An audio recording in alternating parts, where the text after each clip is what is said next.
পুরুষ হয়ে জন্ম নেওয়াটাই আমার আজন্মের পাপ ছিল। তবে এই দেশে আমার মতো পাপীর সংখ্যা হাজারে হাজারে, লাখে লাখে। এরা সবাই মানব সন্তান হয়ে জন্মাইছে ঠিকই, কেউ পুরুষ হয়ে উঠতে পারে নাই। আর পুরুষ হয়ে না ওঠার যন্ত্রণা যে কত কঠিন, কত ভয়াবহ, প্রতিনিয়ত হারে হারে টের পাই। কারণ পুরুষের সাফল্যের ভাগ সবাই নিল, ব্যর্থতার ভাগ তো কেউ নিতে চায় না।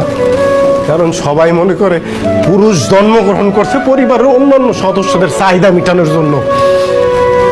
অনেকে ভুলেই যায় পুরুষ নামক মানুষটার মধ্যেও একটা মন আছে, একটা হৃদয় আছে, হৃৎপিণ্ড নামক একটা বস্তু আছে। প্রিয়জনের কথার আঘাতে সেই হৃৎপিণ্ডটা না কাইপা ওঠে। ভুলা যাইবই না কেন কম, কারণ পুরুষ তো কখনো কারো প্রিয়জন হয়ে উঠতে পারে না। সব সময় পুরুষ প্রয়োজনই কাজে লাগে। জানো সোনিয়া, পুরুষ মানুষ সবসময় চোখ দিয়ে কান্না করে না, মুখ দিয়েও আর্তনাদ করে না। পুরুষের মন কান্দে, হৃদয় আর্তনাদ করে। পুরুষ আবার সেই আর্তনাদ বুকের মধ্যেই চাপ দিয়ে ধরে রাখে, যাতে প্রিয়জনরা না শুনতে পারে। যদি কষ্ট পায়